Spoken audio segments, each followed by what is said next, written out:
आप देख रहे हैं अभी तक की सबसे बड़ी और ताजी खबर एटीके न्यूज चैनल पर। चांद पर 2040 तक भारतीयों को उतारने की तैयारी, ट्रेनिंग ले रहे 4 एस्ट्रोनॉट। आईएसरो लेटेस्ट न्यूज कि आईएसरो 2040 तक चंद्रमा पर पहली बार भारतीय अंतरिक्ष यात्रियों को भेजने की अपनी योजना पर जोर शोर से काम कर रहा है। भारतीय वायुसेना के 4 परीक्षण पायलटों को मिशन के लिए अंतरिक्ष यात्री के रूप में चुना गया है। Thiruvananthapuram Indian space research organisation ISRO के अध्यक्ष एस सोमनाथ ने कहा है कि चंद्रयान 3 चंद्र मिशन की सफलता के बाद आईएसरो 2044 तक चंद्रमा पर पहली बार भारतीय अंतरिक्ष यात्रियों को भेजने की अपनी योजना पर जोर शोर से काम कर रहा है। इसके तहत 2 से 3 भारतीय अंतरिक्ष यात्रियों की एक टीम को कांग्रेस के राज्यसभा सदस्य धीरज साहू के रांची के रेडियम रोड स्थित आवास पर 9वें दिन भी आईटी आयकर विभाग धीरज साहू को वापस मिलेंगे पैसे। जानिए आयकर विभाग जब्त 351 करोड़ रुपए का क्या करेगा। आप देख रहे हैं बड़ी और ताजी खबर एटीके न्यूज चैनल पर। हर नए खबर के अपडेट के लिए हमारे चैनल को लाइक और सब्सक्राइब अभी कर लीजिए। आयकर नियम के अनुसार अघोषित आय पकड़े जाने पर टैक्स के साथ साथ पेनल्टी का भी प्रावधान है। टैक्स स्लैब के हिसाब से 300% तक टैक्स और पेनल्टी लगाया जा सकता है। आयकर विभाग ने कांग्रेस के राज्यसभा सांसद धीरज प्रसाद के ठिकानों से 351 करोड़ का कैश बरामद किया है। घर के कोने कोने में रखी 500 और 200 रुपए के नोटों की गड्डियां इतनी मिली कि आयकर विभाग का भी माथा ठनक गया। नोटों को गिनने के लिए मशीनें मंगाई गईं, लेकिन उनकी भी सांसें फूलने लगीं। बाद में कुछ और मशीनें और अधिकारियों को गिनती के लिए शामिल करना पड़ा। जानिए अब इस बरामद कैश का आगे क्या होगा। दरअसल आयकर विभाग सिस्टम में बदलाव का हुआ ऐलान। देखिए पूरी पेंशनधारकों के लिए जरूरी खबर। पेंशन सिस्टम में बदलाव का हुआ ऐलान। देखिए पूरी खबर। देश भर में पेंशनधारकों के लिए एक बड़ी खबर आ रही है। अंतरिम बजट में नए पेंशन सिस्टम में बदलाव की संभावना है, जिसका ऐलान 1 फरवरी को हो सकता है। यह बदलाव वेतन के लगभग 45-85% तक की पेंशन को सुनिश्चित करने के लिए हो सकता है। देश भर में पेंशन धारकों के लिए एक बड़ी खबर आ रही है। अंतरिम बजट में नए पेंशन सिस्टम में बदलाव की संभावना है, जिसका ऐलान 1 फरवरी को हो सकता है। यह बदलाव वेतन के लगभग 45-50% तक की पेंशन को सुनिश्चित करने का संभालते ही CM Mohan Yadav super active हो गए हैं। कार्यभार संभालते ही उन्होंने पहला आदेश दे दिया है। मुख्यमंत्री कक्ष में विधिवत पूजा अर्चना कर कार्यभार संभाला है। कार्यभार संभालते ही उन्होंने पहला आदेश दे दिया है। इस आदेश के तहत राज्य में लाउडस्पीकर की आवाज को नियंत्रित करने के लिए कहा गया है। साथ ही अगर वे तय डेसिबल से अधिक आवाज आएंगे तो इसे बैन किए गए हैं। इसके साथ ही उन्होंने कई अन्य आदेश भी दिए हैं। इनमें खुले में मांस बेचने को लेकर गाइडलाइंस का कड़ाई से पालन, हर जिले में एक्सीलेंस कॉलेज खोले जाने के फैसले के साथ कवासी लखमा ने पद से दिया इस्तीफा। पूर्व मंत्री कवासी लखमा ने आज छत्तीसगढ़ बेवरेज कारपोरेशन के अध्यक्ष पद से इस्तीफा दे दिया है। छत्तीसगढ़ बेवरेज कारपोरेशन राज्य में शराब वितरण से जुड़ा पूरा काम संभालती है। बता दें कि राज्य में 3 दिसंबर को विधानसभा चुनाव परिणाम की घोषणा हुई थी। इसमें भाजपा को बहुमत प्राप्त हुआ।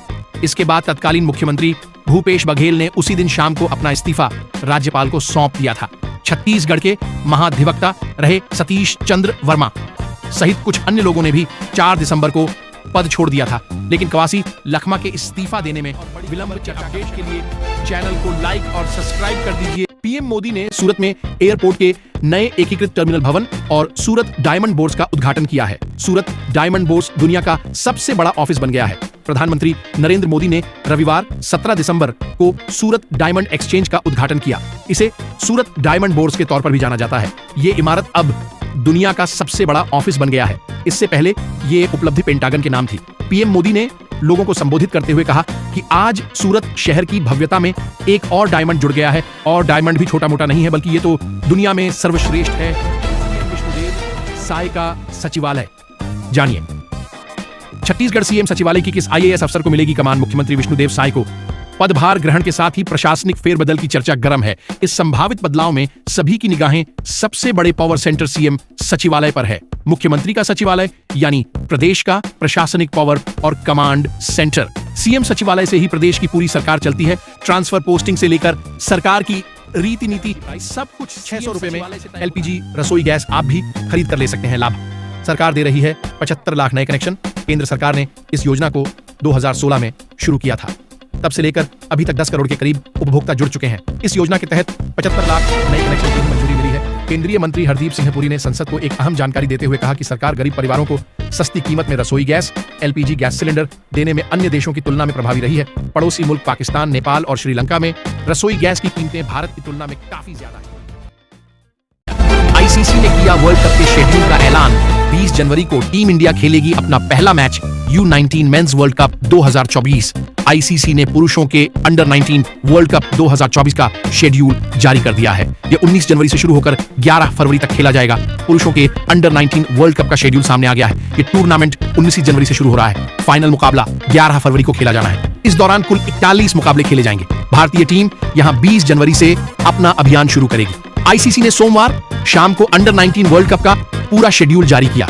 इस बार वर्ल्ड कप में 4 ग्रुप बनाए गए हैं। चारों ग्रुप में 4 टीमें रखी गई हैं। रमन सिंह ने विधानसभा अध्यक्ष पद के लिए भरा नामांकन। पूर्व सीएम भूपेश बघेल भी रहे साथ। छत्तीसगढ़ के 15 साल तक सीएम रहे रमन सिंह ने रविवार को विधानसभा के स्पीकर पद के लिए नामांकन दाखिल किया। उन्हें इसमें विपक्ष का भी साथ मिला। छत्तीसगढ़ में चुनाव के बाद पहला विधानसभा सत्र 19 दिसंबर से शुरू होगा। शीतकालीन सत्र 3 दिवसीय होगा। इससे पहले रविवार को राजभवन में विधायक रामविचार नेताम को राज्यपाल ने प्रोटेम स्पीकर के पद पर शपथ दिलाई है। इसके बाद पूर्व मुख्यमंत्री डॉ रमन सिंह ने विधानसभा पहुंचकर स्पीकर पद के लिए नामांकन दाखिल किया। रमन के साथ सीएम विष्णु देवसाय और पूर्व मुख्यमंत्री भूपेश बघेल भी मौजूद रहे। दरअसल छत्तीसगढ़ में नई सरकार बनने के बाद विधानसभा की कार्यवाही को लेकर तेजी से काम चल रहा है। विपक्ष और पक्ष के लगभग नेताओं की जिम्मेदारी तय हो गई है। विपक्ष से नेता प्रतिपक्ष पूर्व विधानसभा अध्यक्ष डॉ चरणदास महंत को बनाया गया है। वहीं सत्ता पक्ष से विधानसभा स्पीकर 15 साल तक मुख्यमंत्री रहे रमन सिंह ने नामांकन दाखिल किया है। के शेयर में पैसा लगाएं या नहीं, क्या है ब्रोकरेज की राय और रेटिंग। मोतीलाल ओसवाल का कहना है कि मजबूत मांग, क्षमता वृद्धि और लौह अयस्क की कीमतों में सुधार को देखते हुए एनएमडीसी आगे के विकास अवसरों का लाभ उठाने के लिए अच्छी स्थिति में है।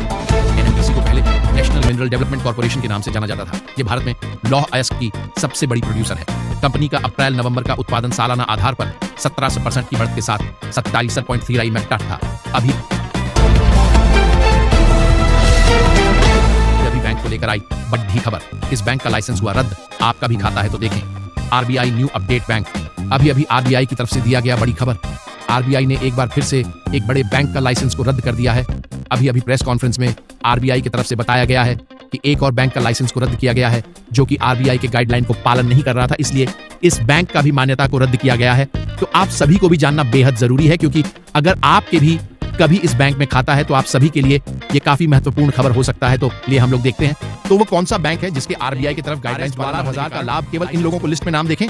केंद्र सरकार के द्वारा पीएम सम्मान निधि योजना की तरफ से किसानों को आज से 2,000 हर किस्त के रूप में दिया जाता है। आपको बता दें कि सरकार के द्वारा साल भर में 68,000 देने के लिए इस योजना का शुरुआत किया गया था, लेकिन अभी एक बड़ी घोषणा किया गया है कि अब लोगों को दुगना कर दिया गया है। अब साल भर में 6,000 के बदले 12,000 अब मिलेंगे। तो कैसे इसका लाभ लेना होगा कि लोग को यह लाभ मिलेगा। कौन सा राज्य में chief minister farmer welfare scheme के माध्यम से 4,000 रुपए हर साल दिए जाते हैं। इस प्रकार केंद्र और राज्य की इन 2 योजनाओं के माध्यम से यहाँ के किसानों को 10,000 रुपए की आर्थिक सहायता प्रतिवर्ष सरकार की ओर से दी जाती है। राजस्थान में किसानों को कब मिलेंगे 12,000 रुपए।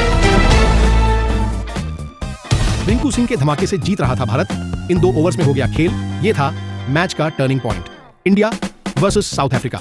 बड़े स्कोर वाले मैच में तबरेज शम्सी की किफायती गेंदबाजी के बाद सलामी बल्लेबाज रीजा हेंड्रिक्स की आक्रामक बल्लेबाजी के दम पर दक्षिण अफ्रीका ने बारिश से प्रभावित दूसरे T20 में भारत को 5 विकेट से हराकर 3 मैच की श्रृंखला में 1-0 की बढ़त बनाई।